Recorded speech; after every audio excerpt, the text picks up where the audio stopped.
Here's the thing. So God walked around, he gave him his powers, and then he took away everything, all of the deeds that he did in the Justice Society series. And then how come he still has his powers? I don't know. Because he's my guy.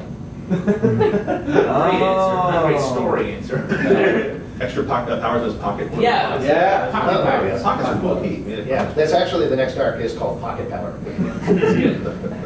You gotta give me some cargo shorts. Yeah. All right, let's move on and talk about Cable number 18.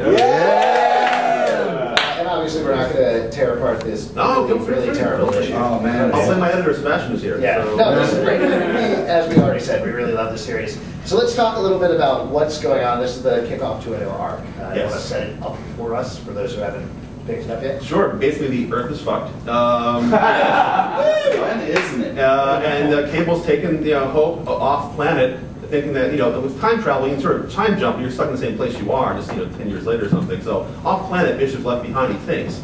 In this issue, we see Cable in space. He's been impersonating Strife to go sort of lord over these space travelers.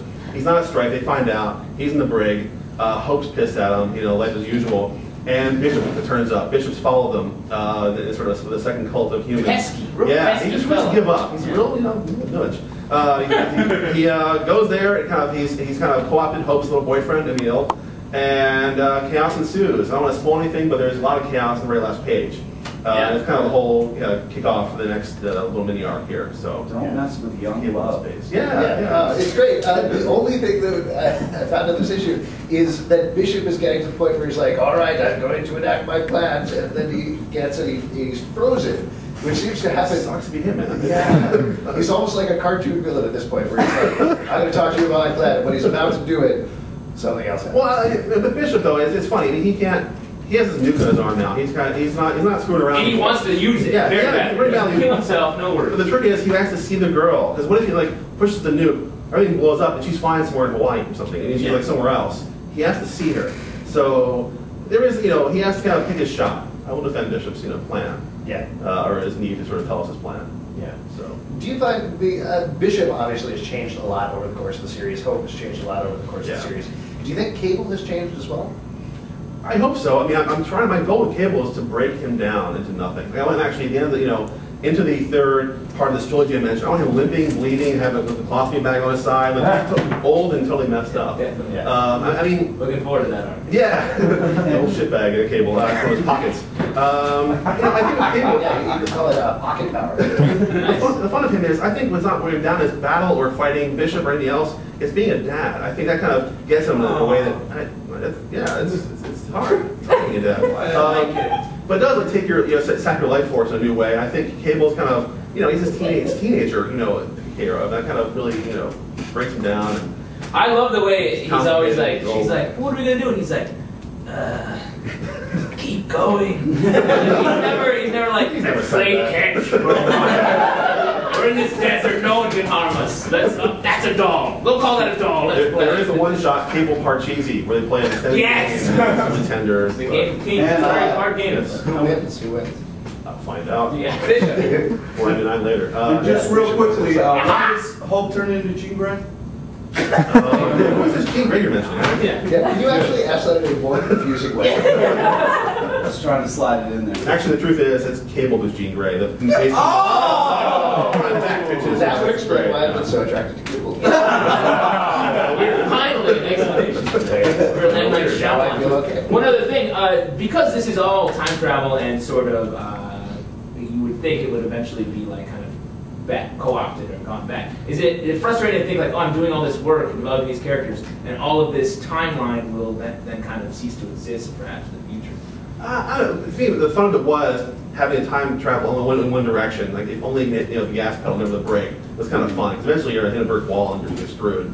I've seen a lot of time travel. Either comics or movies where it's back and forth. You're back with goddamn Sherlock Holmes, you're back with Dracula. It's like I don't want to do that again. I want to Cable hang out with Holmes and Watson. That would have not been fun. But him in a strange new turf where the Earth's about to explode is kind of a fun thing for me.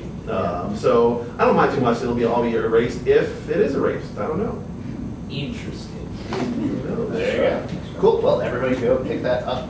Let's go on and talk about Strange Tales, Nice. number 1. A bit of a Marvel indie compilation. What do you guys think about this? It's great. It's almost like Marvel meets Mad Magazine a little bit at some moments. But what I really enjoy about it is there's so much different stuff in there. You're gonna love at least 3 of them. Like you might not like 1 or 2, but you're gonna be like, that was worth my money. Yeah. Yeah, I love the Paul Pope stuff. I love the Jason stuff. Yeah, Jason. Fun. Yeah. I feel like some of them, though, there was some the people writing and drawing this had sort of a disdain for the characters. You can read it right in there where they're like, superheroes. It was like, oh, come on. Like, really, everyone has a story of. You mean this here, where these Hulks spitting blood? Yeah. Spitting over. I mean, that one was so kind of crazy. Yeah, it was called Saga. So, Paul Pope's story is great. Yeah, loved it. Awesome. This is totally worth picking up. Great Bible Fellowship is hilarious. I thought it's he's a great. great Bible fan of his stuff since we Yeah. posted in the newspaper I worked out a couple years ago, and I love his Wolverine. This is great. Yeah. This is a great package, and I think it's actually, in a certain sense, talking in a more global sense, I think it's really exciting that this is coming out at the same time as Wednesday Comics. So you have really cool, really interesting experiments coming out from both publishers, and I hope that both of them are rewarded enough that we'll see more stuff like this in the future. Yeah. Because it's very creative and it's fun to see different characters pushed in different directions. And it's the kind of thing that brings 2 audiences together and hopefully, leaks to each side, so that some people like. That's a gross way of saying it, but No, in marketing they call it the leak. Yeah, the old sweaty leak. Gotcha. Nice. Cool. Let's move on to another sort of more indie type thing. Sweet Tooth #1 by Jeff Lemire. I've been a big fan of his work. What did you guys think about this? I like this a lot. It's a really cool story. You don't really know what the deal is with this horned boy. But it's the artwork's fun. It's kind of a cool story. It's a typical setup of like the father is like, don't do this, classic. don't do this, and then of course he's going to do it, and then he almost gets in trouble. But it's nice to know that it's like a modern day Dennis the Menace. Yeah, really. It's just nice to know that whether you're a kid that counts like a deer or a regular kid, chocolate is the thing that brings us all together. Wait, he's a horny kid, and Dad says, hold back. Don't do it. Don't do it. Yeah, he's chasing this chocolate. I'm sold. Yeah.